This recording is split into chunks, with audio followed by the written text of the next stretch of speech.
Ya, bagaimana? Sudah siap dengan pengumuman FOMC malam ini? Ya, kita akan coba kupas apa yang akan bisa terjadi untuk nanti malam, terutama untuk pergerakan harga emas. Tapi sebetulnya, kalau Anda simak dengan apa yang pernah kami ulas dari sejak 1 bulan atau bahkan 2 bulan terakhir, ini adalah waktu yang sangat menentukan. Jadi kita akan dapatkan jawaban yang paling dinantikan, apakah emas akan tertekan saat diumumkannya taper, atau justru dia akan rebound.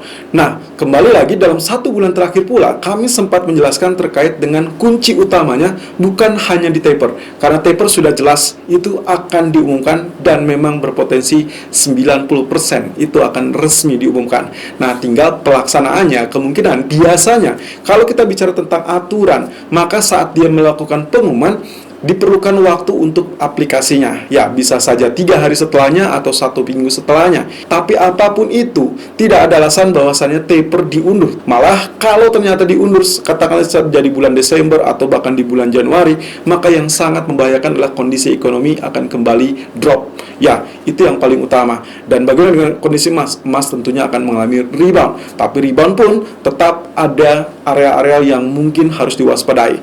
Oke, sekarang kita beralih ke dalam data ekonomi terlebih dulu.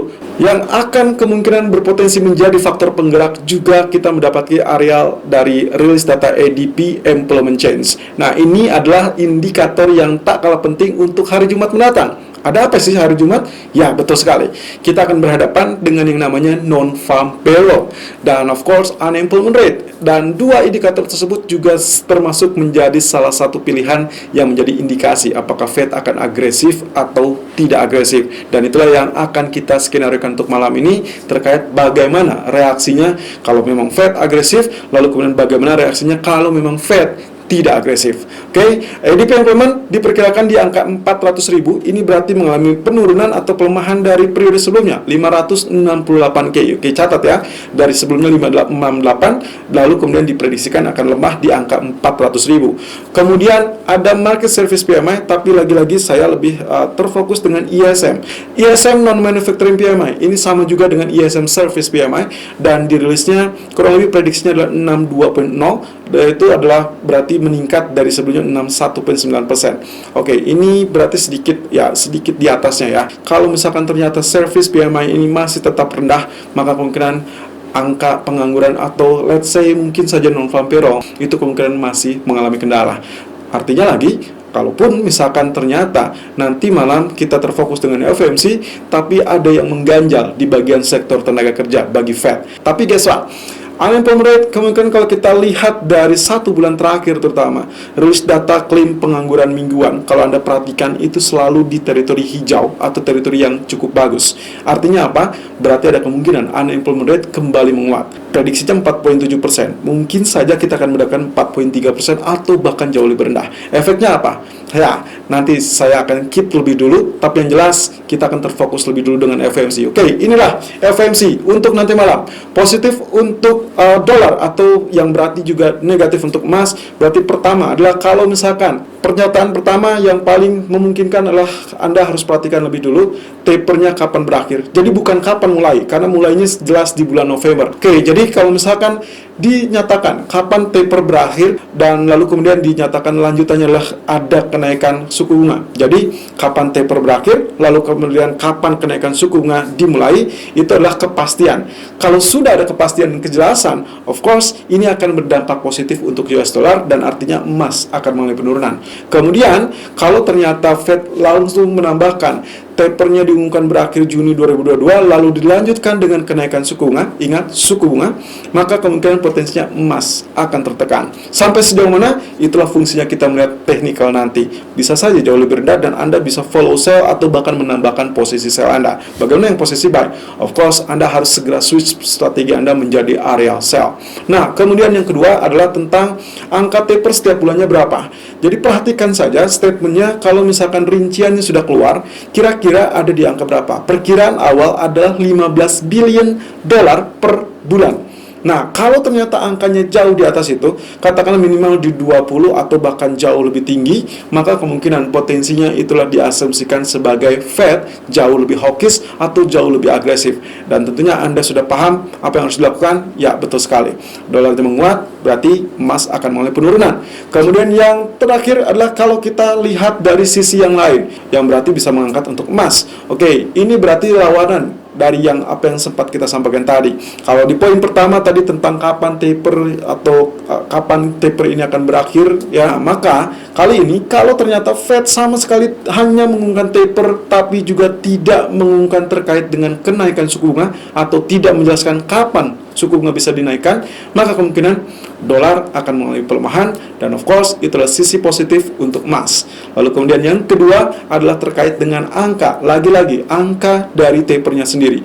Kalau misalkan prosesnya hanya sekitar 15 billion sesuai dengan perkiraan atau sesuai dengan estimasi, maka kemungkinan kita asumsikan bahwa Fed less hawkish atau ya bisa saja kita sebut dengan dovish. Walaupun tidak terlalu dovish, tapi ini akan menjegal kemungkinan penguatan dolar selanjutnya sehingga memberikan ruang untuk kenaikan emas. Of course, apa yang terjadi dengan FOMC malam ini juga berlaku untuk pound sterling, euro USD, Australian dollar, dan juga market lainnya, termasuk salah satunya indeks saham atau dalam hal ini CFD Index Amerika.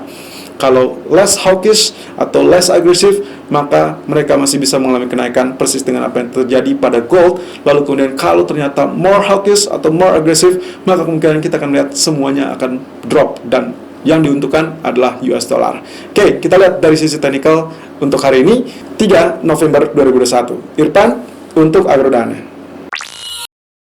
Technical Outlook 3 November 2021 jam 12.16 waktu Indonesia bagian Barat. Saya merekam ini dan kita langsung saja tertuju kepada DXY Outlook dan juga Treasury Yield untuk menjelang rilis statement ataupun pernyataan dari FOMC nanti malam. Oke, seperti yang kemarin kita bahas terkait dengan adanya hambatan tapi ternyata kembali ditutup dengan small candle bullish. Apakah ini pertanda akan terjadinya kenaikan atau tidak? Yang jelas ini mengisarkan bahwasanya US dollar pun mengalami jebakan atau terjebak sideways, ya. Ini mirip dengan apa yang terjadi di gold yang ternyata hanya bergerak di kisaran 1786 sampai 1796. Oke, ini kita lihat ini sebagai area resisten 94.213 atau at least yang paling maksimum adalah 94544 dan juga of course real resisten yang tertinggi dari area ascending broadening wedge. Apakah kita akan mendapatkan rejection pula di area paling tinggi ini atau justru akan tembus? Kalau tembus berarti dia akan lanjut menguat, tapi kalau misalkan rejection atau misalkan sama sekali tidak menembus atau tidak menyentuh resisten, bisa saja dari resisten pertama ini dia justru malah tersungkur dan support pertama 93.17 lalu kemudian bisa saja mencapai 92.39. Tapi yang terdekat karena yang daily itu ada area support di tanggal 20 Agustus di area 93.729. Oke, jadi pergerakannya masih tetap sideways tapi ini dalam small radius channel, ya, descending channel. Kita masih lihat di dalam ini masih bisa kemungkinan juga untuk mencapai resisten dari ascending broadening wedge. Kemudian di grafik H4-nya sendiri kalau kita perhatikan pola pergerakan tetap dalam pola sideways, itu tergambarkan dengan pola pergerakan yang sangat-sangat datar, walaupun kalau kita perhatikan lagi teritori resistennya cukup jauh, ya, 94.50, lalu kemudian support yang terjauhnya adalah 93.17. Running price sampai saat ini 94.07, tapi kalau kita cermati secara seksama, secara detail, nah di bagian ini bisa saja kita mendapatkan pola rejection dari double top, ya, kalau misalkan dia tidak bertahan atau tidak sanggup untuk tembus 94.24. Oke, lalu kemudian kalau kita beralih kepada Treasury Yield, of course ini yang sedang kita nantikan, apakah dia lanjut penurunan apa tidak. Kemarin kita curigai sebagai triple top atau ya ini adalah triple bottom, bukan triple top, ya, atau misalkan double top. Double topnya dengan areal high lebih rendah tentunya. Nah, kalau ini terjadi di double top, berarti neckline-nya akan berada di teritori 1.535 yang berarti nantinya akan melanjutkan penurunan sampai teritori 1.451. Tapi kalau ternyata support ini cukup efektif, berarti kita akan mendapatkan perlawanan dari triple bottom dan berpotensi untuk menaik sampai di atas 1.6112. Tapi kalau kita lihat dari bagian daily chart, of course yang kita sedang nantikan apakah keberhasilan dari tekanan head and shoulder bisa muncul atau tidak, karena sampai saat ini masih tertahan di area neckline. Jadi kalau ini tembus, maka kemungkinannya adalah target setinggi bagian head. Tapi so far kalau kita lihat detailnya lagi daily candle justru ditutup dengan ini adalah hammer ya. Jadi ada kemungkinan potensinya small candle ini bisa membuat atau menggagalkan potensi dari head and shoulder tersebut. Tapi anything could be happen. Kita masih tetap harus melihat dari sisi pengumuman FOMC yang terlebih dulu. Technical view gold 3 November 2021 jam 12:20 waktu Indonesia bagian barat, high 1788.10 dan low 1779.10, running price 1781.20. Oke, terendahnya 1779.10. Kalau Anda ingat, itu adalah areal terendah yang pernah tercapai kurang lebih di 2 hari yang lalu ya. Berarti di hari Senin itu adalah teritori low 1779.00. So far dia terpantul, berarti ada rejection di sana, dan kita juga sempat kupas kemarin ya. Jadi ini kalau misalkan Anda perhatikan di hari Jumat terjun sampai 1771.70, bearish engulfing-nya gagal karena ditemani atau dilawan oleh dengan potensial dari piercing pattern kalau kita compare dari antara real body-nya. Dan ternyata kemarin dia ditutup dengan small candle kembali dan tutup di tengah-tengahnya. Nah, sekarang pagi ini kurang lebih dia sampai kembali lagi ke zona trendline dari resistance triangle. Oke, saya perkecil. Triangle-nya saya ambil dari titik tertinggi resisten itu di 1 Juni 2021, berarti hanya 1916.30. Titik keduanya, teman-teman, saya ambilnya dari teritori high di tanggal 3 September, ini berarti 1833.80, atau teman-teman bisa juga tariknya dari areal ini ya, misalkan seperti ini. Nah, jadi ini kalau misalkan yang Anda perhatikan, saya sudah menarik garis ini sejak 1 bulan terakhir atau bahkan 1,5 bulan terakhir ya. Jadi kalau yang terjadi di sini ternyata dia sudah tembus ya, karena memang saya tariknya dari areal tersebut. Berbeda kalau misalkan Anda menariknya baru-baru saja atau misalkan di minggu terakhir, nah Anda akan menggunakan garis seperti ini. Otomatis kita anggap ini tidak tembus. Tapi kalau misalkan Anda menggunakan garis seperti saya yang sudah cukup lama, maka kemungkinan potensinya sebetulnya ini diasumsikan sudah mengalami penembusan. Itu terjadi di tanggal 22 Oktober yang lalu. Kemudian next to candle ya, 2 candle berikutnya tetap stay di atas areal garis trendline, sehingga kemungkinan potensinya seharusnya mengalami kenaikan. Tapi sayangnya dia mengalami kegagalan untuk tembus di atas areal 1813, lalu kemudian tergelincir di hari Jumat. Tapi kalau di hari Jumatnya sendiri, walaupun dia sempat tutup di bawah, ternyata dia kembali ke atas. Jadi kalau misalkan diasumsikan ini sebetulnya masih zona pullback. Nah, pertanyaannya adalah apakah hari ini akan langsung tergelincir lebih dalam atau justru kembali rebound. Nah, ada dua pandangan atau pandangan berikutnya. Kalau misalkan kita ini adalah versi triangle ya, jadi versi yang pertama kita asumsikan seperti itu. Ada versi kedua, kita akan melihat dari potensi dari bagian ini. Ya, ini terlepas dari outlook big inverse head and shoulder yang tempo hari sempat saya sampaikan. Nah, ini ceritanya saya biarkan kosong seperti ini. Saya akan fokus di bagian ini. Anda perhatikan, kalau saya tarik garis, anggap saja garis ini baru saya tarik ya, seperti demikian. Lalu kemudian tail yang terjadi di hari Jumat saya anggap itu adalah tail yang juga diperhitungkan. Jadi saya abaikan bagian yang paling bawah, lalu kemudian saya tarik seperti ini. Ya, ingat bahwasanya teritorinya tidak boleh tembus atau harus menempel di teritori low kemarin ya di hari Jumat. Lalu kemudian yang keduanya di areal resistance saya ambil dari seperti ini. Maka di sini kalau misalkan Anda lihat versi yang ini, kita justru mendapatkannya pola yang kita sebut dengan rising wedge setelah pola penurunan.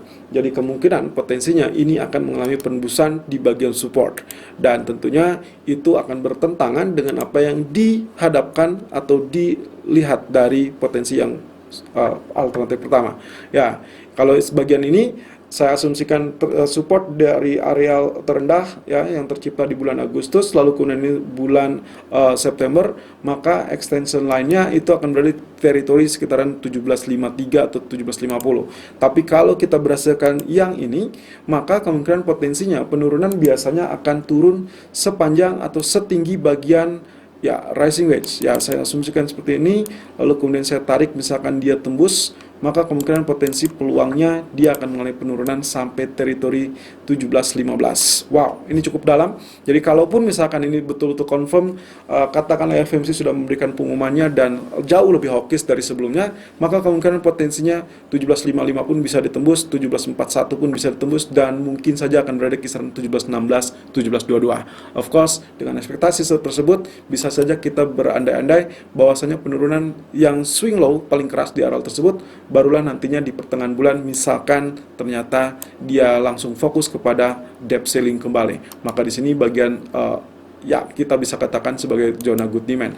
Nah, kalau misalkan kita tambahkan lagi, misalkan trendline seperti ini, ya saya asumsikan tambahan dari trendline sebelumnya, maka saya akan mendapatkan areal extension line, ya kurang lebih teritorinya adalah saya perpanjang, lalu kemudian saya mendapatkan teritori support yang akan berpotensi menghalangi adalah 1748. So, inilah pentingnya areal 1748, 1750, dan kalau kita tarik ke bagian ini adalah sesuai dengan apa yang kita pertahankan sejak awal, 1744, 1748, atau 1750, dan itu sesuai dengan pandangan pertama kali yang kita lakukan, ya, areal biru, lalu kemudian areal putus-putus seperti ini, yaitu terkait dengan data ADP yang diperkirakan justru melorot ataupun melemah, diekspektasikan dalam 400.000, sementara angka previousnya adalah 500.000. Nah, kalau misalkan ternyata betul-betul melemah, maka kemungkinan reaksi yang tercepat adalah dia akan mengalami pantulan. Nah, kalau diperhatikan lagi, maka areal kemarin dia betul-betul tertahan di zona resisten dan akhirnya dia mengalami penurunan kembali. Dan inilah yang saya ingin Anda lakukan di pagi hari tadi, karena memang kecenderungannya ada potensi dia kemungkinan dia mengalami penurunan lebih dulu, at least sampai 1771 atau bahkan 1764 atau 65. Nah, nantinya kalau memang ternyata di malam hari rilis data ADP employment mengecewakan, maka ekspektasinya adalah terjadi pantulan terlebih dulu. Jadi hati-hati kalau misalkan penurunan dari sejak pagi hari ini sampai sore atau bahkan menjelang rilis data ADP dia sudah terlampau turun sampai zona 1770, maka hati-hati di kisaran 1764 hingga 1771 karena kemungkinan bisa saja terjadi pantulan. Walaupun pantulannya belum tentu akan jauh lebih tinggi karena kita masih akan berhadapan dengan ISM Service PMI atau dikenal dengan ISM Non Manufacturing PMI, dan of course the big figure is FOMC Day. Nah, terakhir di grafik H1 sebagai short term area, maka saya berharap nantinya kalau misalkan ternyata dia sudah mengalami penurunan, maka yang harusnya bisa terjadi adalah teritori ini. Nah, saya perkecil lebih dulu, ada garis trendline seperti itu adalah areal garis trendline yang sempat kita gunakan dari sejak lama. Ya, jadi ekstensinya seperti demikian. Nah, tapi bisa saja kalau Anda menamakan dari Jerry Low, nah, ini adalah di zona yang sedang kritikal. Jadi kita memiliki dua pandangan di sini. Ya, kenapa dia terpantul lebih dulu? Maka ini adalah garis yang wajar. Kemudian teritori berikutnya yang akan menjadi teritori yang harus dicermati adalah teritori 100% di 1771. Dan itulah sebabnya di grafik H1 saya menyarankan tetap berhati-hati di teritori 1771 lebih dulu karena kemungkinan diharapkan di sini akan terjadi pantulan. Dan catatannya tentunya, kalau misalkan ternyata grafik K1 ini sudah selesai, lalu beralihlah Anda kepada grafik K4 yang tadi sempat kita bahas. Tetap gunakan risk management sesuai dengan ET dan strategi trading Anda. Irfan untuk Agrodana.